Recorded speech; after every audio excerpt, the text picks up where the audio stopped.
てるです。今回はハリーポッターを描いていきたいと思います。ハリーポッターシリーズは僕もたくさん映画を見ました。大好きな映画の一つです。特に映画で好きなところはやはり映像の美しさですね。コスチュームだったりロンドンの街並みであったりファンタジーの世界観が見事に表現されていて、見ているうちにどんどん物語に引き込まれていきます。でワンカットワンカット絵画のような美しさがありますね。というわけで今回は主人公のハリー・ポッターを描いていきます。ご覧ください。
はい、下書きができました。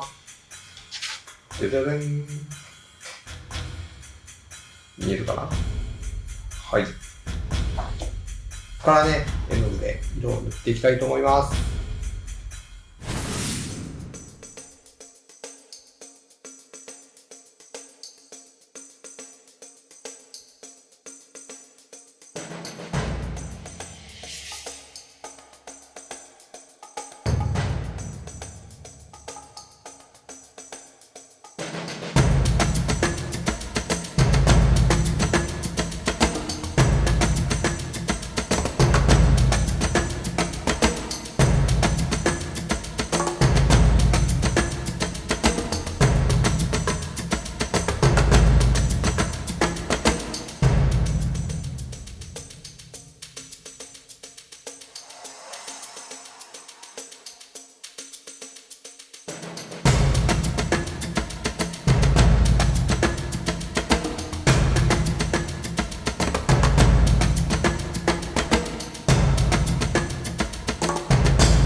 言いますか。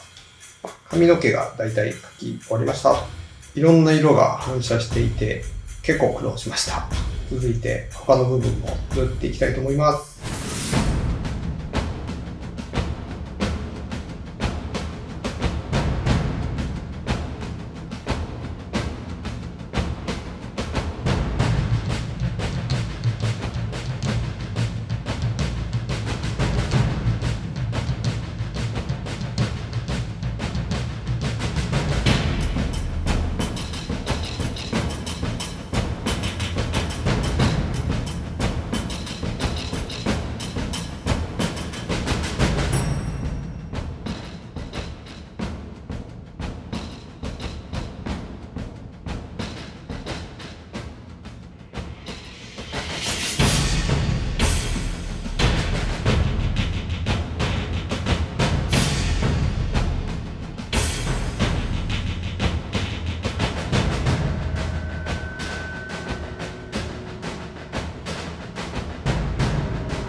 はい、ハリーポッター完成しました。イエイ。やーと短い時間でしたけども、なんとか書き終えることができました。よかったです。はい、ということで今回はハリー・ポッターを描いてみました。いかがだったでしょうか。顔なんですけども、水彩絵の具で塗ったんですけど、厚塗りになっちゃって、ちょっと重ねても重ねても色がなんか乗らないっていうので、ちょっと苦労しましたけど、なんとかいい感じで描けたと思います。ぜひ感想などコメントいただけると嬉しいです。次回の作品も楽しみにしていてください。ありがとうございました。